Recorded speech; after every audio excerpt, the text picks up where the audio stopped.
ప్రభువైన యేసుక్రీస్తు పరిశుద్ధ ప్రశస్త నామములో ఈ ఆరాధనకు కూడి వచ్చిన మీకందరికీ ప్రభువైన యేసుక్రీస్తు నామములో అందరికీ వందనాలు. దేవుని స్తోత్రం. హల్లెలూయా. దేవుడు చేసిన వాగ్దానం పేజీ నెంబర్ 774 పాత నిబంధన గ్రంథం జెఫన్యా ప్రవచన గ్రంథం 3వ అధ్యాయం 20 వచనంలో, ఆ కాలమున మీరు చూచుచూ ఉండగా మిమ్మల్ని చెరలో నుండి రప్పించి సమకూర్చిన తర్వాత నేను మిమ్మల్ని నడిపిస్తాను. నిజంగా లోకములో ఉన్న వారందరికంటే మీకు పేరు ఖ్యాతి కలగ చేస్తాను. మీరు చూస్తూ ఉండగా ఏయ్ కనులారా చూస్తున్నా, నీవు కళ్ళు చూస్తూ ఉన్నాయి, మన కనులు చూస్తున్నాయి. మన కనులైతే వాళ్ళంత దూరం తర్వాత రోడ్డు దాటిన తర్వాత ఆడు ఏమి చేస్తున్నాడో ఏం మాట్లాడుతున్నాడో వినబడదు కదా, కనబడదు కూడా. దేవుడు అంటున్నాడు, మీరు చూస్తూ ఉండండి, మీ కనులారో చూచు ఉండగా చెరలో ఉన్న మిమ్మల్ని విడిపించి లేక రప్పించి మిమ్మల్ని సమకూర్చిన తర్వాత నేను మిమ్మల్ని నడిపిస్తా. నిజముగా హల్లెలూయా. ఏదో నామకావాస్తిగా అలవాటి ప్రకారం ఆచార ప్రకారం అంటున్నాడేమో అని దేవుడే చెప్తున్నాడు ఈ మాట. నిజముగా లోకములో ఉన్న వారందరికంటే మీకు పేరు, మంచి పేరు, ఖ్యాతిని కలగజేస్తాను, తెప్పిస్తాను, ఇస్తాను అని దేవుడు చెప్తా ఉన్న వాగ్దానం. చెర నిట్టూర్పు, చెరలో నిట్టూర్పులు ఉంటాయి, చెరలో అంగలార్పు ఉంటుంది, ఆవేదన ఉంటుంది, చెరలో అవిధేయత ఉంటుంది, చెరలో ఉన్న నిట్టూర్పు. 79వ కీర్తన 16వ చరణంలో ఉన్న మాటను చెప్పాం కదా. చెరలో ఉన్న నిట్టూర్పులని, ఆ తర్వాత 102వ కీర్తనలో ఉన్నటువంటి చెరలో ఉన్న మూలుగులు,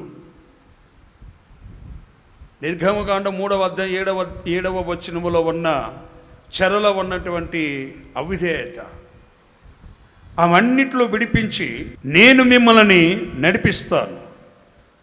వెంటనే అనలే చెరలో నుండని, మిమ్మల్ని సమకూర్చిన తర్వాత, అంటే దూరమైపోయారు పరిచర్యకి, ఆరాధనకి, ఆత్మ సంబంధమైన అభివృద్ధికి దూరమయ్యారు కనుక మిమ్మల్ని సమకూర్చిన తర్వాత నేను మిమ్మల్ని నడిపిస్తాను అన్నాడు. సమకూర్చిన తర్వాత అంటే, సమకూర్చారు అంటే దూరమయ్యారు కనుక సమకూర్చమంటున్నారు.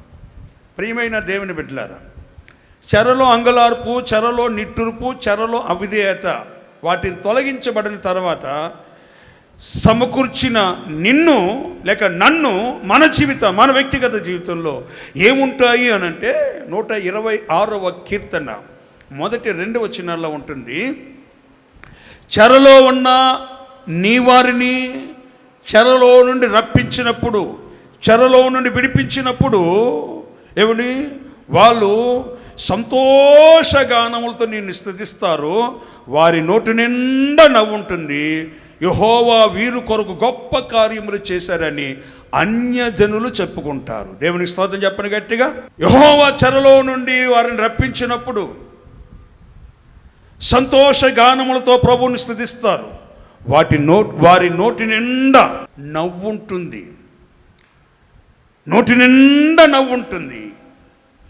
ఈ 11 నెలల నోటి నిండా ఏ అబద్ధముందో, ఏ పనికిమాలిన మాట ఉందో, ఏ పనికిమాలిన తినకూడని తిన్నావో, నోటిలో మాట్లాడిన మాటలు, ప్రవర్తించిన ప్రవర్తన, అవన్నీ తొలగిపోతే చెరలో నుండి నడిపించబడుతున్నప్పుడు నోటి నిండా నవ్వు ఉంటుంది. విగ్రహార్థకులు చూసి, దేవుని ఎరగని వారు చూసి వీరి కొరకు యెహోవా గొప్ప కార్యములు చేశారు అని చెప్పుకుంటారంట. హల్లెలూయా. ఆ స్థితి, ఆధ్యాత్మికమైన పరిస్థితిని ఈ నవంబర్ నెలలో ఆయన మనందరికి దయచేయనుగాక. ఇట్లాగా ఆయన ఏ విషయాలలో మనల్ని నడిపిస్తానో గత వారంలో ఒక మాట మనం నేర్చుకున్నాం. నీ విమోచకుడు ఇశ్రాయేలు పరిశుద్ధ దేవుడు అయిన యెహోవా ఇలాగా సెలవిస్తున్నాడు, నేను నీకు ఉపదేశం చేసేదను, నీవు నడవవలసిన త్రోవలో నిన్ను నడిపిస్తాను. ఆయన మనల్ని నడిపిస్తాడు. నడిపిస్తే ఎట్లాగుంటుంది? సగం దూరంలో ఆపేయడు. ఆయన నడిపిస్తే నువ్వు తెలియని ప్రాంతంలో, నువ్వు ఎరగని త్రోవ, ముందెన్నడు వెళ్ళని త్రోవ, ఎన్నడూ ఊహించలేని నీ ఆలోచన, చేతి పని, ఉద్యోగ, వ్యాపార విషయంలో వెళ్ళని త్రోవలో నిన్ను నడిపించి నమ్మదగిన దేవుడు నజరేయుడని యేసుక్రీస్తు. ఆయన నడవలసిన త్రోవ, అంటే నడవకూడని త్రోవ ఉంది, మనకి ఇష్టానుసారంగా నడిచే త్రోవ. ఏమండి? ముండ్ల త్రోవ, దుర్మార్గుల త్రోవ, భక్తిహీనుల త్రోవ, విశాలమైన త్రోవ. ఏమిటి? ఇవన్నీ ఇరుకు మార్గంలో నడిచే అనేక మంది లోకసువార్త 7:13-14 ఉంటుంది. ఇరుకు ద్వారాన ప్రవేశించండి, విశాల ద్వారంలో ప్రవేశించే వారు అనేకులు ఉన్నారు. ఈ ఇరుకు త్రోవలో, ఇరుకు మార్గాలలో మనల్ని ప్రక్కన పెట్టి ఆయనకి ఇష్టమైన త్రోవ, ఆ త్రోవలో నడిపిస్తున్న దేవుడు ఎట్లా చేస్తాడని చెప్పిన ఆదికాండం 24:48 చూసాం కదా. ఎలియాజరు ఏమండి, దేవుడు నడిపిస్తుండగానే ప్రార్థన ఇంకా ముగించక మునిపే పెండ్లి కుమార్తె సిద్ధంగా వస్తుంది. హల్లెలూయా, హల్లెలూయా. ఆ 24:48 అంటాడు, సరైన త్రోవలో నా యజమానుడు నడిపించాడు గనుక నేను పెండ్లి కుమార్తెని సిద్ధపరిచాను. దానికి అనుగుణంగా కొత్త నిబంధనలో కొలస్సే పత్రిక 1:28 మనం చదువుకున్నాం కదా. ప్రతి వాణిని హెచ్చరిస్తూ, బుద్ధి చెప్తూ, ధైర్యపరుస్తూ మిమ్మల్ని అందరినీ క్రీస్తు ఎదుట సంపూర్ణంగా నిలబెట్టాలని మేము ప్రయాసపడుతున్నాం, ప్రకటిస్తున్నాం అని కొలస్సే పత్రిక 1వ అధ్యాయం చివరి 2 వచనాలు మీరు నోట్ చేసుకోండి. అది గత వారంతో ముగించేసా. ఈ వారం నేను రిఫరెన్స్ చెప్పాను కదా, 73వ కీర్తన 23-24 వచనాలు. ఎల్లప్పుడూ నీ యుద్ధం ఉన్నాను, నీ ఆలోచన చేత నన్ను నడిపించెదవు. దేవుని స్తోత్రం చెప్పండి గట్టిగా, హల్లెలూయా. ఆసాపు అనేటువంటి ఒక భక్తుడు కీర్తన రచించినటువంటి ఒక దైవ భక్తుడు ఆయన అంటున్నాడు, అయ్యా, ఈ కీర్తన ప్రారంభంలో భక్తిహీనులైన వారు నాకు కంటపడ్డారు, కన్నులారా చూశా. వారుకున్న హంగు, రంగు, ఎత్తు, అబ్బో, బలము, బలగము చాలా చాలా చాలా చాలా చాలా ఎక్కువగా ఉంది. ఆ స్థితిలో ఇంతవరకు చేసిన భక్తి ఏంటి? పుట్టినప్పటి నుండి ఈ పరిచయం చేస్తున్నా, ప్రార్థన చేస్తున్నా, దేవుడా అని ప్రభుని స్తుతిస్తున్నా, ఆరాధిస్తున్నా, ఆత్మలో ఆనందిస్తున్నా, నా పిల్లలకి భక్తిని నేర్పించా. స్కూల్ అయిపోయిందా? ప్రార్థన చేసుకోనండి, ప్రార్థన చేసి పడుకోనండి, ప్రార్థన చేసుకుని తినండి, ప్రార్థన చేసుకుని పడుకోనండి, ప్రార్థన చేసుకుని స్కూల్కి వెళ్ళండి, స్కూల్కి వచ్చిన తర్వాత మళ్ళీ మందిరం దగ్గరికి వెళ్ళండి. ఇట్లాగా భక్తి సంబంధమైన కార్యక్రమాలను నేర్పించాడు ఆసాపు భక్తుడు తన పిల్లలకి. వినాలి, ఈయన గారి యొక్క ఆలోచన ఏంటంటే, భక్తి బాగా చేస్తున్న నాకు ఎందుకు ఈ యొక్క ఇరుకు, ఇబ్బంది, కష్టము, నష్టము, బలహీనత, ఇన్ని బంధకాలు? భక్తిహీనంగా చేస్తే భక్తిహీనులు 73వ కీర్తన 2 చరణంలో ఆ మాట ఉంటుంది, భక్తిహీనులు నా కంట పడినప్పుడు నేను మత్సరపడ్డా. బైబిల్ గ్రంథంలో, సామెతల గ్రంథంలో ఉంటుంది, మత్సరం అనేది ఎముకలకు పట్టిన కుళ్ళు. పైన చర్మం మీద ఏదైనా కుళ్ళు వస్తే బాహాటంగా కనపడుతుంది. ఎముకలలో లోపల అలాగే కుళ్ళు వస్తే, అది శరీరంలో ప్రాకుపోతే, టోటల్ బాడీ మొత్తం పాయిజన్ అయిపోతే, విషముగా మార్చబడింది అనుకోండి, మనిషి చనిపోతారు. మత్సరపడ్డాడంట ఒక భక్తుడు భక్తిహీనులను చూసి. ఒక మాట చెప్తున్నాను వినండి, ఎవరితో మనం పోల్చుకోలేదు. పోల్చుకో. ఇందాక పాడుకున్న పాటల్లో కూడా నీతి సూర్యుడైన యేసు క్రీస్తుని ఎవరు గనులైన వారు ఎవరితో కూడా పోల్చవలసిన అవసరం లేదు. హల్లెలూయా. ఆయనతో సమమైన వారు ఎవరు లేరు. ఆయనకు అసాధ్యమైన ఏది లేదు. అందరిలో ఉన్నవాడు, అంతటను వ్యాపించే దేవుడు. ఆయన గుప్పుల్ని విప్పాడంటే ప్రతి జీవి యొక్క ఆశను తృప్తిపరచగలిగిన దేవుడు, సంతృప్తిపరచగలిగిన దేవుడు. నీ ఆలోచన ఎట్లాగుంటుంది? ఏదో ఒక ఆదివారం, నెలలో ఒక ఆదివారం వచ్చేది, ప్రభువా నా కుటుంబాన్ని గురించి ఆలోచన ఇయ్యాయా, నా ఆరోగ్యకరంగా ఉండడానికి ఒక ఆలోచన ఇయ్యి అంటే ఇవ్వడు. ఏమండి, నీకెప్పుడో బాధ వచ్చినప్పుడు, కష్టం వచ్చినప్పుడు, నష్టం వచ్చినప్పుడు, రోగం వచ్చినప్పుడు మోకరిల్లి దేవుని సన్నిధిలో అయ్యా నీ ఆలోచన చేత నడిపించంటే ఇవ్వడు. అసలు భక్తిహీనులను చూసి నీ భక్తి ఎందుకు దిగజార్చుకోవటానికి? యేసయ్య గారు ఒక మాట చెప్పేవారు, ఏదైనా మనం ఎంచాలి అని అంటే సాక్షాత్తు యేసు ప్రభు ఎదుట, యేసయ్య ఎదుట ఉన్న ఆ పవిత్రత, పరిశుద్ధత, మాట తీరు, నడక, ఆ తర్వాత శత్రువును ప్రేమించే విధానం, ఇవన్నీ కూడా ఆయన ఎదుట ఆయనను కంపేర్ చేసుకుంటే, ఆయన్ని సరిపరుచుకుంటే, ఆయనతో పోల్చుకుంటే ఏనాడు కూడా మీ ఆత్మీయ విశ్వాస జీవితం, ప్రార్థన జీవితం ఏనాడు కూడా వెనకంజ చేయరు. దేవుని స్తోత్రం చెప్పండి గట్టిగా. హల్లెలూయా. వాక్యం చెప్తున్నప్పుడు కొంచెం గుసగుసలు మాట్లాడుకుంటున్నామంటే దేవుని ఆలోచనకు అవసరం లేదు. నీ ఇంట్లో ఏదైనా చిన్నది జరిగితే అయ్యో నాకు ఇది జరిగింది అని పిల్లల గురించి, అందరి గురించి డబ్బు వేసుకుని చాటింపేసి దండరేవేవో. నీ సంఘాన్ని గురించి ఒక పనికి మాలిన వ్యక్తితో వెళ్ళి ఇలాగుంటుంది, అలాగుంటుంది, ఏమండి ఇలా చేస్తున్నారు, అలా చేస్తున్నారు అన్నాం అనుకో, వాళ్ళ దగ్గర నుండి బండి నా వరకు ఉంటుంది. దాంట్లో అనేది కూడా నీకు లేదు. చూసేదానికి ఎప్పుడు నుండో వస్తున్న విశ్వాసవి, మోకరించి ప్రార్థన చేయగలవు, పాటలు కూడా పాడగలవు, అన్నీ చేయగలవు. కానీ దేవుని ఆలోచన నేనైనా నీవైనా పొందగలిగిన అర్హత, యోగ్యత, ఆ ఉన్నతమైనటువంటి ఆశీర్వాదం నీకు కలగాలి అని అంటే నిరంతరం అయ్యా నా వ్యాపారం గురించి ఆలోచన అయ్యాయా, నా పిల్లల గురించి ఆలోచన అయ్యాయా, నా వ్యక్తిగత జీవితాన్ని గురించి ఆలోచన అయ్యాయా. ఇర్మియా భక్తుడు అంటాడు మోకరించి ప్రార్థన చేస్తూ, యెహోవా ఆలోచన విషయంలో చెప్పండి నీవే గొప్పవాడివి. దేవుని స్తోత్ర.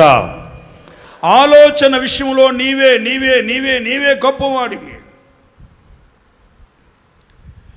ఈ రోజున కుటుంబాలు చల్లా చెదురైపోయి, ఏమండి వివాహం జరిగిన కొద్ది కాలానికే భర్త ఒక చోట, భార్య ఒక చోట అయిపోయి, ఒకవేళ పిల్లలు పుట్టిందారు చిన్న పిల్లలుగా ఉన్నప్పుడు కూడా దూరం అయిపోతే ఆ భార్య భర్తలు పిలిచి కొంతమంది వ్యక్తులు కౌన్సిలింగ్ చేస్తారు. ఆలోచన చెప్పి వాళ్ళకు కొన్ని అడ్వైజెస్ ఇచ్చేసి, కొన్ని వాళ్ళకి సంబంధించినటువంటి కౌన్సిలింగ్ అంటే కొంచెం ఆలోచన చెప్పడానికి ఎన్నో ప్రయాసపడుతున్నారు. కానీ మన దేవుడు ఈ భూలోకంలో ఏ ఆలోచన చేసే వ్యక్తి లేక మునుపే, ఆయన పుట్టక మునుపే ఆయనకు కలిగిన పేరులో ఒక పేరుటంటే ఆలోచనకే ఆయన కర్త. హల్లెలూయా. యెషయా ప్రవచన గ్రంథం 9:6 ఉంటుంది, ఏలయనగా మనకు శిశువు పుట్టును, ఆయన భుజం మీద రాజ్యభారం ఉండును, మనకు కుమారుడు అనుగ్రహించబడును, ఆశ్చర్యకరుడు, ఆలోచనకర్త, బలవంతుడగ దేవుడు, నిత్యుడగ తండ్రి, సమాధానపు అధిపతి అని ఆయనకు పేరు పెట్టబడి ఉంటుంది. దేవుని స్తోత్రం చెప్పండి. 5 రకములైనటువంటి పేరులో ఒక పేరు ఆలోచనకర్త. చెప్పండి. ఏ కర్త అయినా ఆలోచనకర్త. ఆశాభక్తుడు అన్నాడు, అయ్యా ఎల్లప్పుడూ నీ ఎదుట నేనున్నా.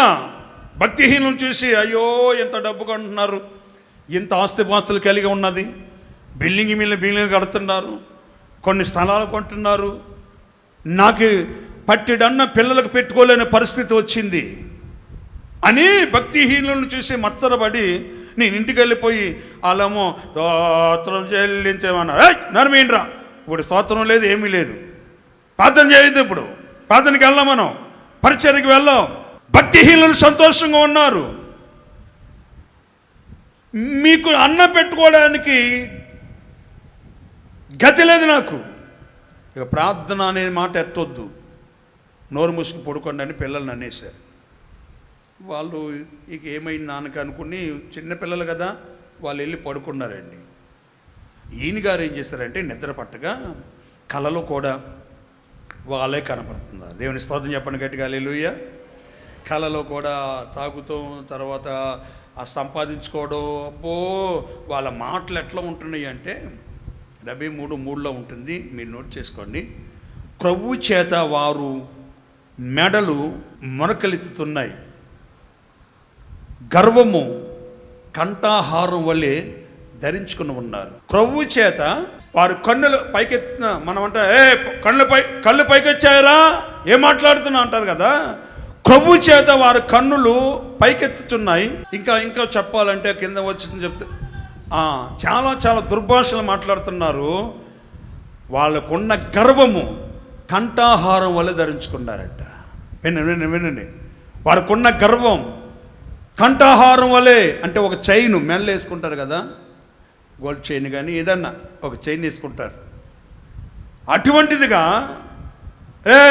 ఏం చేశాడురా నీకు దేవుడు, ఏం చేశాడురా అని అంటుంటే, ఇక ఆ మాటలు తట్టుకోలేక తాళకాలేక ఇంకా టెన్షన్ పడిపోయి బీపీ ఎక్కువైపోయి పరిగెత్తుకుని పోయి పిల్లలను చూసి ఆ మాట అన్ని పడుకుని, ఏమని ఆ 73వ కీర్తన పేజీ తిప్పితే, వారు వాళ్ళు చివరి దినం ఎట్లా ఉంటుందో అని దేవుని పరిశుద్ధ స్థలమునకు పోయి వారి స్థితి ఎట్లా ఉంటుందో అని ప్రార్థన చేశాడంట. దేవుని స్తోత్ర. దేవుని మందిరానికి వెళ్ళాడు. అంతకుముందు దేవుడు వద్దు, మూసుకోండి, నోరు మూసుకోండి, చప్పలు కొట్టొద్దు, వాక్యం చదవద్దు, పరిచర్య చేయొద్దు, ప్రార్థన చేయొద్దు, నేను చేసి మోసపోయాను రా, నా హృదయం కడుక్కోవడం వ్యర్థము, నా మనసు మార్చుకోవడం వ్యర్థం, దేవునికి ఇచ్చింది వ్యర్థం, నాకేం చేయలేదు దేవుడు, మీకేం చేయడరా, మీకు అన్నం పెట్టుకోలేకపోతున్నామని పిల్లలు అన్నవాడు పరిశుద్ధ స్థలములోనికి పోయి అసలు వాళ్ళ చివరి రోజు ఎట్లా ఉండి, ఇప్పుడైతే నిగడగలాడుతూ ఉన్నారు, ప్రభు చేత మేడలు విక్తున్నాయి. చివరి రోజు ఏమవుతుందంటే అప్పుడు ప్రభు చెప్పాడండి, సమయం లేదు కానీ నేను చెప్తాను, నా చూడండి. అంచెం దేశం ఏమవుతుందంటే నిశ్చయముగా వారు కాలు జారు చోటనే ఉన్నారు. జారిపోతుంటే జారుడి వల్ల కాలు అట్లా వేయగానే జర్రన జారి తలక పగిలిపోతుందండి, క్షణమాత్రంలో నశించిపోతున్నారు. ఇవంతా కళలో అన్నమాట. కళ్ళలోనే ప్రార్థన చేస్తున్నాడు, కళ్ళలోనే వాళ్ళని చూస్తున్నాడు, కళలోనే వాళ్ళ తలక పగిలిపోయి లోపల మెదడు వచ్చేసి పేగులు బయటకు వచ్చేసి, పొట్ట పగిలిపోయి పేగులు వచ్చేసి మెదడు బయటకు వచ్చేసింది. ఉన్న పాటని ఇట్లా లేసాడు. లేసరికి ఇక్కడ తడుముకున్నాడు. కాలేనా, దేవుని స్తోత్రం. లేస్తాం కదా అప్పుడప్పుడు, ఏదో అయిపోయినట్టుగా అంటాం, దెబ్బ తగిలింది అనుకుని చూస్తాం, చీర చూస్తే కళనే అమ్మా అంటారు. ఆసాము లేచాడు. అబ్బో వాళ్ళు అట్లా ఉన్నారా, దేవా నీ సన్నిధిలో పశుప్రాయుని అవుతున్నాయ్యా, పశుప్రాయంగా పశువుడుగా పశువు మాట్లాడినట్లుగా మాట్లాడానయ్యా, మత్సరం చూశానయ్యా, భక్తిహీనం చూసి నేనెందుకు మత్సరపడాలి, పశుప్రాయుడిగా తెలివిలేని వాడిని అయ్యాను, పశుప్రాయుడిని అయ్యాను అని అప్పుడు అంటాడు ఏ మాట, వాళ్ళైతే నశించిపోతున్నారు, నేను ఎల్లప్పుడూ నీ యొద్ద ఉన్నాను. దేవుని స్తోత్రం చెప్పండి గట్టిగా, చెప్దామా గట్టిగా హల్లెలూయా. నా ప్రియమైన దేవుని బిడ్డలారా, ఈ నవంబర్ నెలలోనే ఈ 2 నెలల్లో కావలసిన ఆలోచన, రాబోతున్న సంవత్సరాన్ని గురించిన ఆలోచన, నీ కుటుంబాన్ని గురించి, నీ పిల్లల గురించి, నీ చేతి పని గురించి, ఉద్యోగ వ్యాపారాల గురించి, పిల్లల వివాహాల గురించి నా దేవుని ద్వారా మనకు ఆలోచన కలగాలి. చేతులు చెప్పాను గట్టిగా ఆమేన్. ఆ ఆలోచన లేకుండా ఉండడానికి కారణం ఏమిటి? ఆ ఆలోచన లేకుండా ఉండడానికి కారణం ఏంటి? ఆయన కార్యాలు మర్చిపోతుంది, దేవుడు చేసిన మేలు మర్చిపోతున్నా, దేవుడు చేసిన కార్యాలు మర్చిపోతుంది. ఇది నా బలము, నా శక్తి, నా జ్ఞానం అని నేను అనుకున్నా, ఇది నా తెలివితేటలు అని నేను అనుకున్నా. ఆయన ఆశ్చర్యకార్యాలు మర్చిపోతే ఆయన ఆలోచన కొరకు నువ్వు కనిపెట్టు. 106వ కీర్తన ఇశ్రాయేలు ప్రజలకు ఎన్నో మేలు చేశాడండి. వాళ్ళ విత్తనాలు తిన్నటట్లుగా, వాళ్ళ కొట్టని బట్టలు ఒంటి మీద వేసుకునేటట్లుగా, వాళ్ళ కాళ్ళకి చెప్పులు కూడా కొట్టకుండా ఉంటే ఆ చెప్పులు బెల్ట్ కూడా చెప్పులు వారు తెగిపోకుండా కాపాడితే ఇశ్రాయేలు ఆయన ఆలోచన కొరకు కనిపెట్టలేకపోయారు. చాలండి. దేవుని మేలుని మర్చిపోతే, దేవుని బిడ్డలారా, ఆయన ఆలోచన కొరకు నువ్వు కనిపెట్టలేవు. ఆయన ఆలోచన కొరకు నువ్వు కనిపెట్టలేవు. దేవుడు చేసిన మేలును నేను మర్చిపోతే ఆయన ఆలోచన కొరకు మనం కనిపెట్టలేము. నేను కనిపెట్టలేను. ఏమై ఉన్నది దేవుని ఆలోచన? నా కుటుంబాన్ని గురించి అయ్యా ఆలోచన ఏమై ఉన్నది?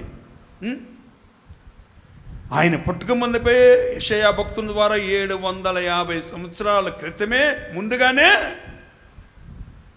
మనకొక శిశువు పుట్టును, మనకు కుమారుడు అనుగ్రహించబడును, శిశువు పుడతాడు, ఆయన భుజం మీద రాజ్యభారం ఉంటుంది, ఆశ్చర్యకరుడు, ఆలోచనకర్త అని యెషయా 9:6 చెప్తుంటే, ఇర్మియా భక్తుడు ఆలోచన చెప్పడంలో నీవే గొప్పవాడు అనంటే, వినండి, ఈ 106:13 మనం చదువుకున్నాం. ఇశ్రాయేలులు ఎంత చేసినా వెంటనే ఆయన కార్యాలు మర్చిపోతున్నారు. ఆయన ఆశ్చర్యకార్యాలు మర్చిపోయారు. ఉన్నతమైన ఆశీర్వాదాలు, ఆయన ఆలోచన మన జీవితంలో ఉండాలి. దైవజనులు యేసన్న గారు ఈ ఆసాబు గురించి ఈ కీర్తన చెప్తూ ఎక్కువగా ఈ ఉపమానం చెప్పేవారు.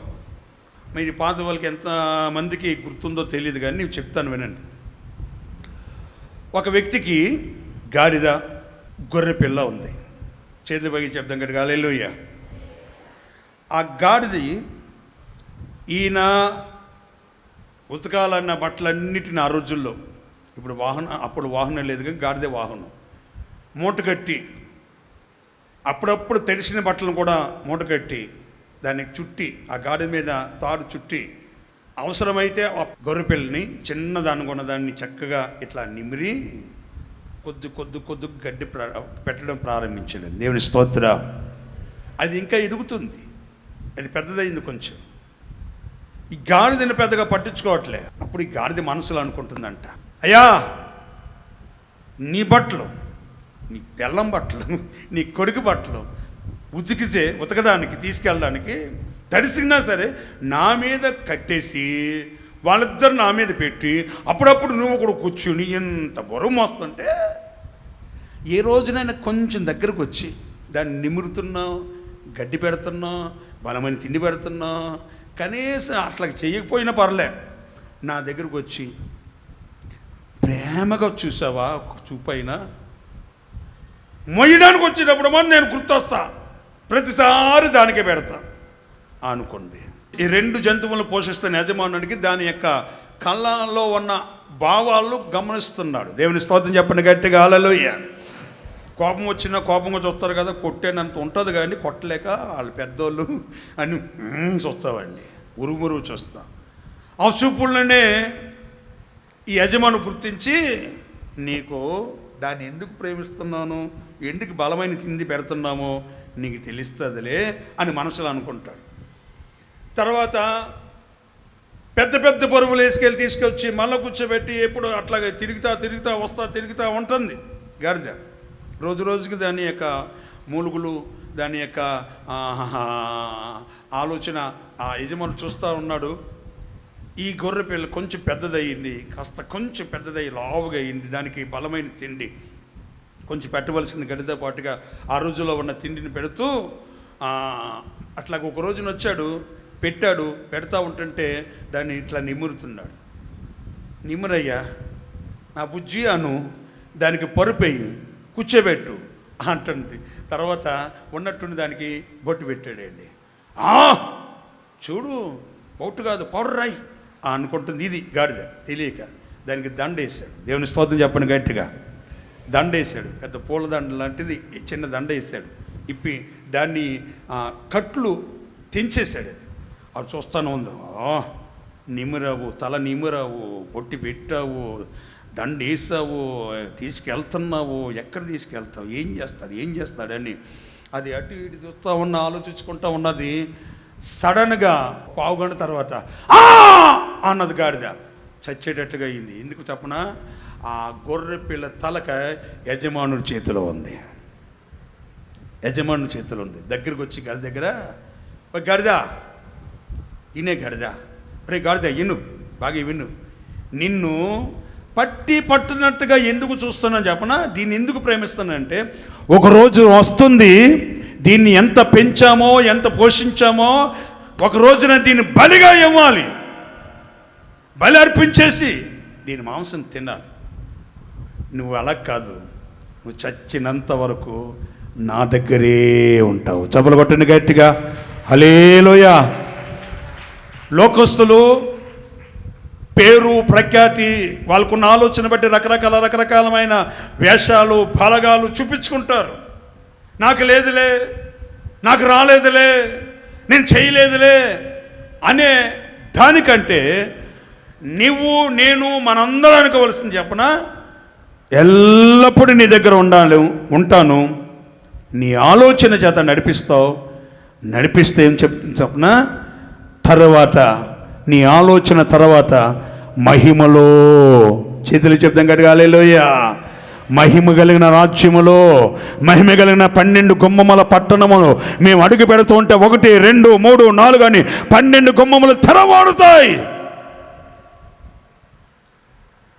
అగ్ని ఆరదు, పురుగు చావనటువంటి నరకయాతన తప్పించబడి గొర్రె పిల్లగా దీపమయంగా మార్చబడున్నదా ఆ పెండ్లి విందులో, 1000 ఏండ్ల పెండ్లు విందులో నీతో పాటుగా యుగాలు రాజ్యం వెళతామయ్యా. దేవుని స్తోత్రం చెప్దాం గట్టిగా హల్లెలూయా. నటనలో హచ్చలేని రాజ్యం మహిమలో చేర్చుకుంటావు అని 25లో అంటాడు, ఆకాశమందు నువ్వు తప్ప నాకెవరున్నారయ్యా, నీవు నాకుండగా లోకములోనిది ఏది నాకు అక్కర్లేదు. చప్పలు కొట్టండి గట్టిగా. ఏమండి, దేవుని ఆలోచన కొరకు మనం కనిపెట్టాలి. ఒకసారి పాల్ యాంగ్యూచే గారు, నిన్న రాత్రి ఆయన గురించి ఒక సాక్ష్యాన్ని విన్నా. డిసెంబర్ 31వ తారీఖున, ఆ రోజుల్లో కొంచెం ఆయనకి డబ్బు చాలా అవసరం, కొద్దిగా $50,000 డిసెంబర్ 31వ తారీఖున చెక్కు రాసి పంపించాలి. కొంతమంది విశ్వాస బిడ్డలకి అవసరమైన, అంటే వాళ్ళకి ఈయన ఏదైనా మందిరం నిర్మిస్తున్నప్పుడు కొంతమంది వాళ్ళకి తెలిసిన వారికి డబ్బులు తీసుకుని వస్తే ఆ రోజున ఇస్తారు లాస్ట్ డేట్న అని ఒప్పందం కుదుర్చుకున్నారు. ఆయన ఇవ్వడానికి తర్వాత డిసెంబర్ 31వ తారీఖు పనులన్నీ చేయడానికి అంతగా డబ్బు చాలా టైట్గా ఉంది, పంపించాలి. ఎలాగా, చిల్లు కావలేదు చేతిలో. ఆ ముందు రోజు అంటే 30వ తారీఖున గంటకే వాళ్ళ భార్య వచ్చి, హలో పాస్టర్ గారు, 4 గంటలకి ఒక ఫ్లైట్ ఉంది, 5 గంటలకు ఇంకోటి ఉంది, మనము తలదాచుకోవాలంటే, వాళ్ళ భారం నుండి తప్పించబడాలంటే, వాళ్ళు అనే మాట సూటిపోటి మాటలకి మనం తట్టుకోకుండా ఉండాలంటే లాస్ట్ ఫ్లైట్ విమానం అది 5 గంటలకు ఒకటి ఉంది, 4 గంటలకు ఒకటి ఉన్నదని చెప్తే, లేదులే నేను ప్రార్థన చేసుకుంటున్నాను, దేవుని ఆలోచన కొరకు కనిపెడుతున్నాను అంటే. దేవుని స్తోత్రం చెప్పండి గట్టిగా హల్లెలూయా. సరేలే, దేవుని ఆలోచన కొరకు నువ్వు కనిపెట్టు, నేను కూడా నా పనిలో నేను ఉంటానని ఆ తల్లిగారు ఆమె చేయవలసిన పనులు ఆమె ఉంది. ఆ రాత్రి గడిచిపోయింది. ఆ ఉదయకాలం ఆయన ఏం చేయాలో తెలియక ఇట్లాగే బైబిల్ చదువుకుంటుంటే ఆ ఇర్మియా ప్రవచన గ్రంథంలో ఉన్న మాట, తర్వాత యెషయా 9:6లో ఉన్న మాట, రెండింటినీ కంపేర్ చేసి, అయ్యా నాకు ఆలోచన చెప్పయ్యా, నీ ఆలోచన ద్వారా నేను చేయగలను అంటే సమాధానం వచ్చిందంట, నా ఆలోచన చేత నువ్వు నడిపించబడాలి అన్నాడు. దేవుని స్తోత్రం. అప్పుడు ధైర్యం కలిగి ఆ ఉదయకాలం నుండి ప్రార్థన చేసుకుంటే 4 దాటింది, 4:30 అయింది. ప్రార్థనలో మా గురించి ప్రార్థన చేసుకున్న, అయ్యా నీ ఆలోచన ఏంటో చెప్పంటే ఇక ప్రభు మాట్లాడుతున్నాడు, నువ్వు డైరెక్ట్గా బ్యాంకు దగ్గరికి వెళ్ళు. చాలామంది నిలబడి ఉంటారు క్యూలో, ఎవరిని పట్టించుకోకుండా. నువ్వు పెద్ద అధికారులుగా చాలా దర్జాగా హోదాతనంగా వెళ్ళు, ఎవరిని పట్టించుకోకుండా, ఎవరు వందనాలు చెప్పినా పట్టించుకోకుండా, నువ్వు ఎవరైనా అంత స్పీడ్గా పోతున్నాడంటే ఆ మాటలు ఉంటాయి. కొంతమంది చూస్తారు, కొరగా చూస్తారు, నిన్ను చూడగొన్న విధంగా చూస్తారు, అయ్యేం పట్టించుకోదు, వెళ్ళిపో, ఇది నా ఆలోచన అన్నారు. చేతిలో పైసలు లేదు, ఎలాగెళ్తాం అనుకుని మరలా అంటే 2-3 సార్లు 4-5 సార్లు అదే నా ఆలోచన బట్టి నా ఆలోచన బట్టి ఆ బ్యాంకుకి వెళ్ళి అన్నాడండి. ఇక పదే చెప్తే దేవుని మాటకి వంగాలి కదా, విధేయుడు అవ్వాలి. ఆ తర్వాత సిద్ధపడి బైబిల్ చేతపట్టుకుని అలాగ బ్యాంక్ దగ్గరికి వచ్చి, కొంతమంది ఒక 20-30 మంది క్యూలో ఉన్నారు. అయినా వాళ్ళందరిని అడుకుని ముందుకు వెళ్ళిపోయారు. వెళ్తే బ్యాంక్ మేనేజర్కి ఇంకొక అసిస్టెంట్ ఉంటారు, ఆయన వచ్చి ఎవరు మీరు అన్నాడంట. ఎందుకు ఇట్లోకి వస్తున్నారంటే దేవుడు ముందుగానే చెప్పాడు, పెద్ద అధికారి దగ్గర నుండి, పెద్ద కౌన్సిలర్, పెద్ద ఆలోచనకర్త దగ్గర నుండి వస్తున్నాను అనండి. దేవుని స్తోత్ర. ఆడు కంగుదిని అసిస్టెంట్ మేనేజర్ ఏమనుకున్నాడంటే, ఈ దేశానికి అంతటికి ప్రెసిడెంట్ ఒక ఆయన ఉంటాడు, కొన్ని దేశాలు అమెరికాకు ఉన్నట్లుగా, ఆయన దగ్గర నుండి పంపించాడేమో అనుకుని, అవునండి రండి తప్పకుండా అని కూర్చోబెట్టి, ఏంటి అన్నాడు, మేము ఒక మంచి పని చేయాలనుకుని నాకు ఒక ఆలోచన వచ్చింది అన్నాడంట.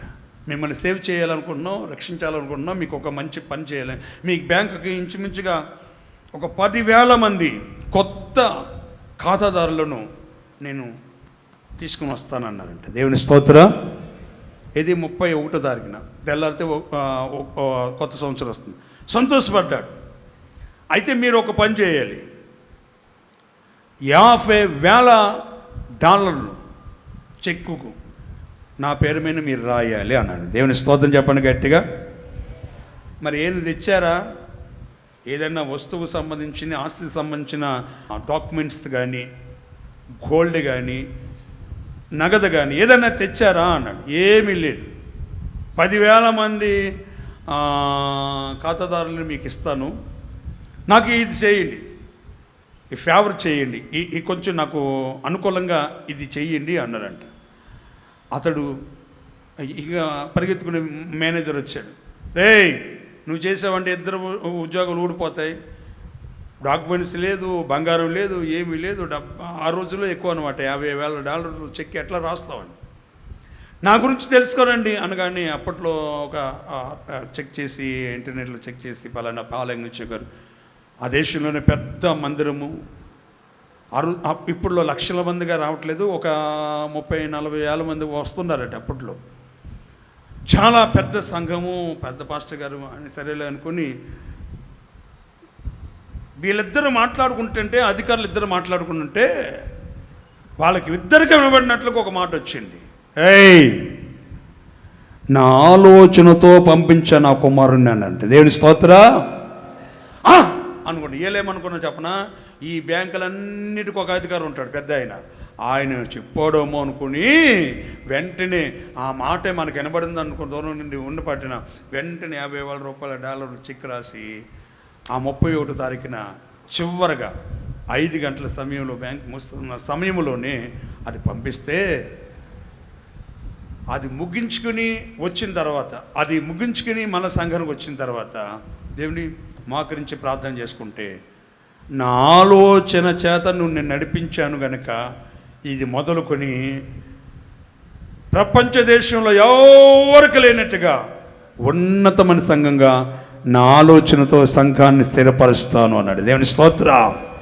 ఈనాడు కూడా అన్ని దేశాల కంటే ఎక్కువగా ఉన్న పెద్ద సంఘముగా యంగుచో గారు వాళ్ళ ప్రభువుని నిందించిన వాళ్ళ కుమారు ఆ పరిచర్యం చేస్తూ ఉన్నారు. మన మట్టుకు మనం పరిచర్య, మన హొసన్న మినిస్ట్రీ పరిచర్య కష్టాలలో, కన్నీళ్ళలో, కలవరాల్లో ఉన్నప్పుడు, బాధల్లో ఉన్నప్పుడు కడుపు కట్టుకొని, నడుము కొట్టుకొని, ఏమండి ఎక్కువ తినాలి అనుకున్న ఆశ ఉన్న ఆత్మీయ తండ్రి రోజుల తరబడి ఉపవాసం ఉండి ప్రార్థన చేస్తున్నారు. ఆ ప్రార్థనలో వారు దేవుణ్ణి అడిగిన మాట ఏంటంటే, నీ ఆలోచనతో నన్ను, నా కుటుంబాన్ని నడిపించు ప్రభువా, నీ ఆలోచనతో నడిపించు. అన్నీ ఉండి అగ్గిపెట్టి కొనుక్కోవడానికి కూడా డబ్బులు లేని పరిస్థితుల్లో దేవుని ఆలోచన కొరకు కనిపెట్టినటువంటి పరిచర్య ఇది.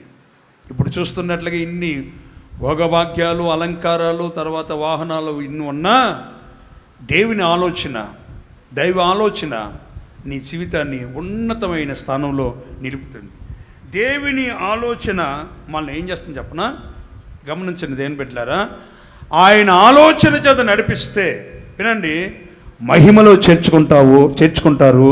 నీ నోట నీ మాట ఉంటుంది, నా దేవుడు నాకుండగా లోకములు ఏది అక్కర్లేదు. దేవుని స్తోత్రం. దేవుని భార్య బిడ్డలు, పిల్లలు అందరికంటే ముందుగా ప్రప్రథమగా దేవుడే నీకుంటే, పరిచర్యలో కొన్ని వస్తువాహనాలు నాకున్నా ప్రభువే మొదట నాకుంటే, లోకములో ఉన్నది లేకపోతే కొన్ని రకరకాలమైన ఎంత ఎదుగుతుందో అంతగా ఒదిగించడానికి, అంతగా దిగజార్చడానికి సాతాను గారు పలు విధాలుగా ప్రయత్నాలు చేస్తాడు. మనతోనే ఉంటారు, మన చుట్టూనే ఉంటారు, మనకి బాగా నిలవైన వారిగా కనబడతారు, కానీ దేవుని ఆలోచన వారు పొందుకోలేరు.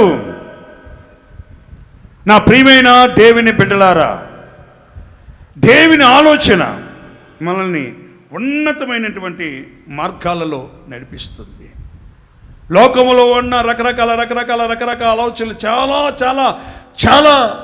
చాలామంది రకరకాలుగా ఆలోచన చెప్తారు. ఖర్చు లేని పని కదా, ఇల్లు కడుతున్నావా, ఈ పని చేయి, కూటం జరుగుతుందా, ఇది వండు, ఇది కానికిస్తున్నావా, ఇలాగెయ్యి, మంచిదే. ఆ మంచి ఆలోచన చెప్పేవాళ్ళు ఉంటారు. కొంతమంది చెడ్డ ఆలోచన చెప్పేవాళ్ళు ఉంటారు. 33వ కీర్తనలో ఆలోచన చెప్పేవారు చాలామంది ఉన్నారట. 10వ చరణం 11వ చరణం, అన్యజనుల ఆలోచనలను యెహోవా దేవుడు యేసుక్రీస్తు వ్యర్థపరుస్తాడు. జనులు కూడా యోచన చేస్తారు, అంటే ఆలోచన చేస్తారు, దాన్ని నిష్ఫలంగా చేస్తారు. యెహోవా ఆలోచన సదాకాలం నిలిచును. చప్పలు కొట్టండి గట్టిగా. ఈ రోజు మొదలుకొని యేసయ్యా అన్యజనుల ఆలోచన బట్టి నడుస్తున్నావా నువ్వు? సంవత్సరంలో రకరకాల కొన్ని కార్యక్రమాలు, ఇల్లు ప్రారంభించడానికి, పెళ్ళిళ్ళు జరగడానికి, పెళ్లి సంబంధాలు చూడడానికి జనములు కూడా ఆలోచిస్తారు, నిష్పాయంగా మారుస్తారు. యెహోవా ఆలోచన సదాకాలము నిలిచునుగాక. హల్లెలూయా. ఏమండి, ఆయన ఆలోచన సదాకాలం నిలుస్తుంది. సదాకాలము నిలిచిన ఆలోచన. ఒక జర్మనీ దేశంలో ఏమండి, ఒక సంపన్నుడు యొక్క ఆలోచన ఏమండి, ఇంచుమించుగా ఆ గ్రామంలో ఉన్న వారందరినీ సోమరులుగా కాకుండా బాగా కష్టపడిన వ్యక్తులుగా చేసిందంట. హల్లెలూయా. ఒక దైవజనుడు చెప్పగా ఉన్న, అందరు రెండు చేతి పైకి చెప్పండి గట్టిగా, హల్లెలూయా. అది చెప్పే ముందు మొదటగా దేవుని ఆలోచన ఎల్లప్పుడూ ఆయన దగ్గర ఉండేటట్లు చేస్తుంది. ఏ అనే పాయింట్లో దేవుని ఆలోచన ఎల్లప్పుడూ ఆయన దగ్గర మనం ఉంటాం. రెండోది, మహిమలో చేర్చుకుంటారు. హల్లెలూయా. నిత్య మహిమలో చేర్చుకుంటారు. బి, దేవుని ఆలోచన మనం ఏం చేస్తుంది? దావీదు భక్తుడు రాసిన 16వ కీర్తన 7వ చరణం, నాకు ఆలోచన చెప్పే కర్త అనగా తండ్రి అని అర్థం. ఏమండి, అందుకని వివాహకర్త అంటారు, వివాహం చేసే తండ్రి ఎవరు అని. ఏమండి, ఇంకా చూడండి, మీరు చూడండి కొన్ని మాట, కర్త కర్మ క్రియ, కర్త కర్మ క్రియ. ఏమండి, కర్త ఆలోచనకు తండ్రి, లేక కర్త అంటే తండ్రి కానీ అధిపతి అని కానీ మాటకి అర్థంగా ఉంటుంది. నా ఆలోచనకర్త అయిన దేవుని స్థుతిస్తాను. రాత్రి ఘడియలలో ఆ ఆలోచన, దేవుని ఆలోచన నాకు రాత్రి గడియలలో బోధిస్తుంది. ఆ ఆలోచన సదాకాలము దేవుని యందు గురు నిలుపుతుంది. ఆ ఆలోచన నా కుడిపార్శ్వములో, దేవుని కుడిపార్శ్వములో నేను ఉండేటట్లు చేస్తుంది. ఎన్నడూ కదలచబడకుండా చేస్తుంది. హల్లెలూయా. ఈ 16:7లో ఉన్న మాటలు చెప్తున్నానండి. రాత్రి గడియలలో దేవుని ఆలోచన నీకు బోధించునుగాక. రెండోది, ఆయన ఆ ఆలోచన, ఆయన ఇచ్చే ఆలోచన ద్వారా ఆయన కుడిపార్శ్వములో నువ్వు ఉండుదువుగాక. మూడవది, ఆయన ఆలోచన ద్వారా ఏ స్థితి వచ్చినా సరే నువ్వు కదల్చబడకుండా ఉండుదుగాక. చేతులు పైకి చెప్తాం గట్టిగా హల్లెలూయా. అందుకనే మనకు అందరికి బాగా తెలిసిన కీర్తన, ఏ కీర్తన అది చెప్పండి, నోరుతో చెప్పండి. 23వ కీర్తన బాగా తెలిసింది. కీర్తన గ్రంథం అంతటలో మొదటి కీర్తన, మొదటి లైన్, ఫస్ట్ సెంటెన్స్ ఏంటి? దుష్టులు ఆలోచన చెప్పున నడవక, పాపుల మార్గమున నిలవక, అపహాసకులు కూర్చుండు చోటన కూర్చుండక.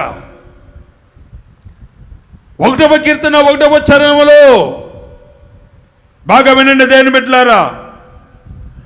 దేవుని స్తుతిస్తే రాత్రి గడియలలో దేవుని ఆలోచన నీకు బోధిస్తుంది. దేవుని స్తోత్రం చెప్పండి గట్టిగా, చేతులు చెప్పాలి గట్టిగా హల్లెలూయా. చాలామంది అర్ధరాత్రి మిడ్-నైట్ టైంలో పాపపు మొత్తులో ఉండేవారు ఎక్కువ మంది ఉంటారు. ఇంకా చెప్పనా, అర్ధరాత్రి సమయమే ఆత్మహత్య చేసుకుని, సూసైడ్ అటెంప్ట్ చేసుకున్న వాళ్ళు, ఆత్మహత్య చేసుకుని జీవితాన్ని ముగించుకున్న వారు ఉంటారు. రాత్రి వేళలో ఇక నా జీవితం వ్యర్థం, నా వ్యక్తి వ్యర్థం, నన్ను ఎవరు పట్టించుకోవట్లేదు, నన్ను ఎవరు చూడట్లేదు, నాకేమి కలిసి రావట్లేదని. దేవుడే నీకు ఆలోచనకర్తగా ఉంటే, దేవుడే ఆలోచనకర్తగా నువ్వు ఉంటే, ఈ 16:7 జాగ్రత్తగా గమనించండి దేని బిడ్డలారా. రాత్రి గడియ సాతాను కాలం అది. రాత్రి సమయం అంటే దొంగతనం జరుగుతుంది, కల్లోలం జరుగుతున్నాయి, అల్లకల్లోలం జరుగుతుంది, అల్లరి మోకలు తిరుగుతాయి. ఇంకా చెప్పనా ఏమండి, కుర్ర సైన్యం, వెర్రవేగుతున్న యువ సైన్యం అంటారే, కొట్టించుకోవడానికి కాలు చేతులు ఎరగడానికి సరిగ్గా 12 దాటిన తర్వాతనే వారి ప్రణాళికను రూపించుకుంటారు. రాత్రి గడియలలో ఆ ఆలోచన, దేవుడి ఆలోచనకర్త నాకుంటే నేను స్తుతించినప్పుడు ఆ రాత్రి గడియలలో నాకు ఆ ఆలోచన దేవుడి ద్వారా నాకు దయచేసి బోధించుచూ ఉన్నది. దేవుని స్తోత్రం. చేతులపైకి చెప్తాం గడిగా హల్లెలూయా. రాత్రి గడియలలో ఈ జర్మనీ దేశంలో ఫుగేరి అనేటువంటి గ్రామం అండి. జర్మనీ దేశంలో ఫుగేరి అనేటువంటి గ్రామం. ఒక సంపన్నుడు జర్మనీ దేశంలో చాలా ఐశ్వర్యవంతుడు, 150 అపార్ట్మెంట్స్ని, 70 విల్లాలంటే పెద్ద పెద్ద ఇల్లు అన్నమాట, అవన్నీ కట్టి తన సొంత ఖర్చుతో ఒక గ్రామాన్ని నిర్మించాడు. ఫుగేరి, జర్మనీ దేశంలో ఫుగేరి అనేటువంటి గ్రామం. అక్కడ వాళ్ళ మీకు ఇల్లు కట్టా, అపార్ట్మెంట్ కట్టా, మీరందరు రండి, మీరేమి నాకు అద్దె ఇల్లు ఇవ్వాల్సిన లేదు. సంవత్సరానికి ఆ రోజుల్లో $1 ఇవ్వండి. దేవుని స్తోత్రం కలిగిన గాక. అలా కానీ మన వాళ్ళు ఎవరైనా కట్టుంటే జగనన్న ఇల్లు కంటే, ఇందిరమ్మ ఇల్లుల కంటే, పావలా వడ్డీ కంటే, 5 పైసల వడ్డీ కంటే ఎక్కువ తండోపతండాలు వచ్చేసారు.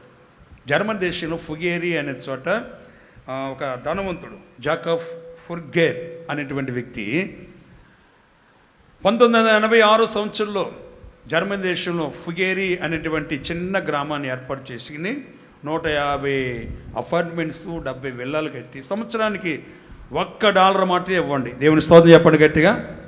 ఆ రోజుల్లో డాలర్ ఒక 20-30 ఉంటుంది. ఇప్పుడు అమెరికా డాలర్ $80. మనది ₹1 అయితే అమెరికా $80తో సమానం. వినండి, అప్పుడు 20 ఉండదో 15 ఉండదో తెలియదు. సంవత్సరానికి $1 మాత్రం వెచ్చించండి అని ఆయన గారు ఆ గ్రామాన్ని కట్టి, ఫుగేరి అనేటువంటి గ్రామాన్ని కట్టి 150 అపార్ట్మెంట్స్ను, 70 విల్లాలను కట్టి పొలమంటూ వచ్చేసారు. వచ్చే వాళ్ళందరికీ, అయ్యా మీరు వచ్చారు కనుక నాకు ఒక ఆలోచన వచ్చింది, మీరు ఉండండి, సంవత్సరానికి ఎన్ని $? చెప్పండి, మన భాషలో చెప్పుకోండి. డాలర్లు ఎందుకంటే ఏమిటి, ఈ $డాలర్లు మీకు తెలియదు కనుక, మనకు తెలియదు కానీ, నాకు కూడా తెలియదు కానీ, $1 సంవత్సరానికి $1 మాత్రం ఇవ్వండి అన్నారు. దేవుని స్తోత్రం చెప్పండి గట్టిగా హల్లెలూయా. రూపాయా మన ఫోన్ చేసి, అమ్మాయి ఎక్కడన్నా నెల అద్దె ఇల్లు 6 నెలలకి, 3 నెలలకి, 4 నెలలకి, 5 నెలలకి పెంచేస్తున్నాడు పొట్టోడు దుబ్బోడు, అందుకని $1 అంట, రా వచ్చేసే, పిల్లలు 6 ఉన్నారు, పైన పర్లేదు వచ్చేసే అని ఫోన్ చేసి పిలిచేస్తాం. అందరూ వచ్చేసారు. వాళ్ళకి జాకబ్ ఫుర్గేర్ అనేటువంటి వ్యక్తి కొన్ని కండిషన్, ఉదయాన్నే ఇక్కడ ఉంటున్న సంవత్సరానికి $1 ఇచ్చే వ్యక్తులారా నా ఆలోచన వినండి, ఉదయాన్నే 5 గంటలకు లేవండి. దేవుని స్తోత్ర. ఆ కండిషన్ కానీ మనకు అందరు పెట్టారంటే ఇంచుమించుగా 75, 80, 90% ఒక 10% ఉంటాం. 90% అయ్యా నేను దానికి అర్హురాలు కాదయ్యా అంటారు. 7 గంటల వరకు 8 గంటల వరకు పాసిముఖంతో నువ్వు నీ పాసిముఖంతో కాఫీ తాగే భక్తులు ఉంటారండి. రెండవది, 10 గంటల లోపు మీరు ఎక్కడికి వెళ్ళినా మీ స్వస్థలానికి ఇంటికి వచ్చేసేయాలి. రాని పక్షంలో నాకు తెలియపరచాలి. మూడవది, ఏ ఒక్కరు కూడా సామర్లో ఉండకూడదు, అందరూ పని చేయాలి. దేవుని స్తోత్ర. ఈ 3 కూడా మనకు వర్తించదండి. పెద్ద జీతం కదా, నువ్వు పని చేస్తున్నావు కదా, నేను కూర్చుంటానులే, కూర్చుని ఏం చేస్తావు, తింటా, ఒళ్ళు పెద్ద చేసుకుంటా, ఆ కొవ్వు కరిగించడానికి హాస్పిటల్కి వెళ్తా. ఈ 3 కలిగించిన ద్వారా సంవత్సరానికి $1 కనుక ఆ రోజుల్లో 15-20 రూపాయలు అని అందరూ ఉదయాన్నే 5 గంటలు లేవడం, 10 గంటలలోపు పాటలు చక్కపరుచుకుని రావడం, ఆ తర్వాత ఏమిటి ఎవరు సమలుగా ఉండకూడదు. అట్లాగా ఆ వ్యక్తికి ఇచ్చిన దేవుడు మంచి ఆలోచన బట్టి ప్రపంచ దేశం అంతటిలో ఎన్నిక తగిన గ్రామముగా కొన్ని సంవత్సరాల క్రితం ఆ గ్రామం ప్రపంచ స్థానంలో మొట్టమొదటిది గిన్నిస్ రికార్డులో మొదటి స్థానంగా నిలిచిందంట. దేవుని స్తోత్రం కలుగును గాక. అందరూ 5 గంటలు వేస్తారు. ఇంకో విచిత్రం సంగతి అంటే ఈ వ్యక్తికి ఇచ్చిన దేవుని ఆలోచన బట్టి వాళ్ళందరూ దేవుని బిడ్డలుగా మార్చబడ్డారు. దేవునికి స్తోత్రం కలుగును గాక. వాళ్ళలో అనేకులు రకరకాలమైన పనిముట్లను కొన్ని పరికరాలని కనిపెట్టే శాస్త్రవేత్తలుగా మార్చబడ్డారు. అనేకులు ఈయనతో పాటుగా సమానమైనటువంటి వ్యాపార దిగ్గజాలుగా ఆ జర్మన్ దేశంలో ఫుగేరి అనేటువంటి ప్రాంతం నుండి అనేకులు వచ్చినట్లుగా వార్తలు న్యూస్ మనం చూస్తూ ఉన్నాం. నా ప్రియమైన దేవుని బిడ్డలారా, ఒక్క వ్యక్తికి వచ్చిన ఆలోచన కదా, ఏమిటి దేవుని తెలియనివాడు, డబ్బు బాగా ఉన్నవాడు, ఆ తర్వాత వాళ్ళు మార్చబడ్డారని ఈయన కూడా తెలుసుకుని దేవుని నమ్ముకుని దేవుని కొరకు ఖర్చు పెట్టే వ్యక్తిగా చరిత్ర మార్చబడ్డాడని. ప్రియమైన దేవుని బిడ్డలారా, దేవుని ఆలోచన బట్టి నువ్వు నడవాలంటే మొదటి కీర్తన మొదటి చరణంలో దుష్టుల ఆలోచన ఏం చేస్తారంటే నిన్ను ఒక చోట నిలబడకుండా చేస్తారు. దుష్టుల ఆలోచన చెప్పనా నడవకుండా నిన్ను ఆ ప్రాంతంలో నడవకుండా చేయాలని రకరకాల మాటలు విధిస్తారు. రెండవది, నిన్ను నిద్రపోకుండా, నిన్ను నడవకుండా, దుష్టుల ఆలోచన చెప్ప నడవక, పాపుల మార్గంలో నడవక, అపహాసాల కూర్చున్న చోటన కూర్చుండక, నువ్వు చేస్తున్న చేతి పనిని బట్టి కొంచెం సేద తీరినట్లుగా విశ్రాంతి నీకు లేకుండా దుష్టుడు ఎవడి దేవుని ఆలోచనలో ఉన్న బాధ, కుడిపార్శ్వం, కదల్చబడిన అనుభవం 16వ కీర్తన 7వ చరణాన్ని బట్టి రాత్రి వేళలో నీకు బోధించాలి. శ్రమల దినాల్లో, కష్ట దినాల్లో అందరూ చేయి విడిచిపెట్టేశారు. రోగములో, బాధల్లో, కన్నీళ్ళలో రాత్రి వేళ ఆలోచనకర్త అయిన దేవుణ్ణి స్తుతిస్తే అది నీకు బోధిస్తుంది. దేవుని స్తోత్ర. పేతురు చెరసాల్లో ఉన్నారు. దేవుని పని చేస్తే మమ్మల్ని ఖైదు వేస్తారా, దొంగల్లో చూస్తారా, దొంగలు మాట్లాడతారా, అని ఉమ్ము వేస్తారా అని పౌలు శీల అనుకోలేదు. అందరు నిద్రపోతుంటే మధ్యరాత్రి కీర్తనలు పాడారు. కారణం ఏమిటి? ఆలోచనకర్త అయిన దేవుడు పౌలు శీలల్ని ఆలోచన ఇచ్చాడు. దేవుని స్తోత్రం కలుగును గాక. చేతులెత్తి చెప్తాం గట్టిగా హల్లెలూయా. ఆలోచన ఇచ్చాడండి. ఆ దేవుని బిడ్డలారా, ఈ రోజున దుష్టుడు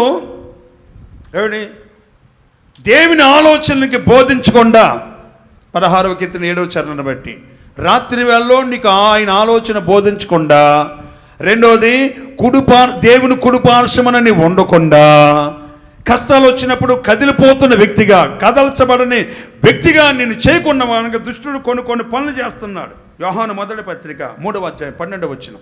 దుష్టుడు చేస్తున్నటువంటి కొన్ని పనులు మనము కయ్యోను వంటి వారమై ఉండకూడదు. వారు దుష్టుని సంబంధుడై వారి క్రియలు మంచిగా, సహోదరుల క్రియలు చెడ్డవగా, వీడి క్రియలు చెడ్డవగా, ఆయన క్రియలు చెడ్డవగా మంచివిగా ఉన్నా గనక చంపేశాడు. మనం ఎవరు కయ్యోను వంటి వారు ఉండకూడదు. వాడు దుష్టుడి సంబంధి. ఈ కయ్యోను ఏం చేస్తాడంటే, మొదట సహోదరుని చూసి అసూయపడ్డాడు, మొదటి స్టెప్. రెండో స్టెప్ సహోదరుని చూసి కోపపడ్డాడు. మూడవది ఏం చెప్పన, మొదట అసూయపడి, తర్వాత కోపపడి, మూడవది చంపేశాడండి.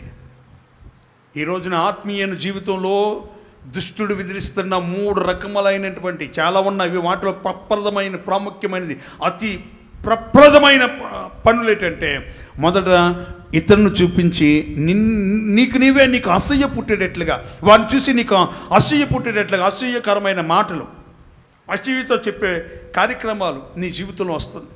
రెండోది ఏం చెప్పనా, నువ్వు ఎప్పుడు చూసినా ఆ వ్యక్తిని చూసి చూడగానే ఒంటి కాళ్ళ మీద లేచినట్లుగా వాడిని చూడగానే నీకు కోపం వస్తుంది. సాతానుడు చేసే పని అమ్మా, అసూయ, కోపం. మూడవది నరహత్య. చంపినంత వరకు కయ్యోను నిద్రపోలేదండి. సహోదరుని మీద నేరారోపణ చేస్తున్నావంటే నువ్వు నరహంతకుడివే అని బైబిల్ చెప్తావు. నా ప్రియమైన దేవుని బిడ్డలారా, దుష్టుని ఆలోచన చెప్పున నడవక, పాపుల మార్గంలో నిలవక, అపహాసకులు కూర్చున్న చోట కూర్చుండకుండా, ఏమిటి అతడు చేయనిదంతయు నువ్వు చేయనిదంతా సఫలమవుతావు. ఏమిటి నీటి కాల వలె ఎవరన్నా నాటబడే ఫలించే చెట్టు వలె నువ్వు ఉండాలి అని అనుకుంటే, మనం ఉండాలి అని అనుకుంటే అసూయ, కోపం, చివరికి నరహత్య చేసే గుణాలు దుష్టుని సంబంధంగా ఉంటాయి. అదే యోహాను మొదటి పత్రిక 5వ అధ్యాయం 19. దేవుని ఆలోచనకు వ్యతిరేకంగా ఉన్నవి దుష్టుడు చేసే పనులు చెప్తున్నాను. భద్రం చేసుకున్నాను గనుక దుష్టుడు వానిని మొత్తడు. దేవుని స్తోత్రం చెప్పండి గట్టిగా, హల్లెలూయా. దేవుని మనమందరం దేవుని సంబంధులు. దేవుని స్తోత్రం చెప్పండి గట్టిగా, హల్లెలూయా. దేవుని మూలముగా పుట్టిన వారు, యేసు రక్తం చేత కడగబడిన వారు, ఆత్మ చేత ముద్రించబడిన వారు. అదే యోహాను మొదటి పత్రిక 5వ అధ్యాయం 1వ వచనంలో ఏమంటుందంటే, యేసే క్రీస్తై ఉన్నాడని నమ్ము ప్రతి వాడును దేవుని మూలంగా పుట్టినవాడు. చేతులు చెప్దాం గట్టిగా, హల్లెలూయా. మొదటి వచనంలో మారు మనసు రక్షణ భాగ్యం. 18వ వచనములో ఏమండి, దేవుని వాక్యాన్ని భద్రపరుచుకొని ఆత్మచేత నింపబడుతుంటే నిన్ను కానీ నీ కుటుంబాన్ని కానీ ఏ సమయంలో కూడా దుష్టుడు ముట్టకుండా ఉండునుగాక.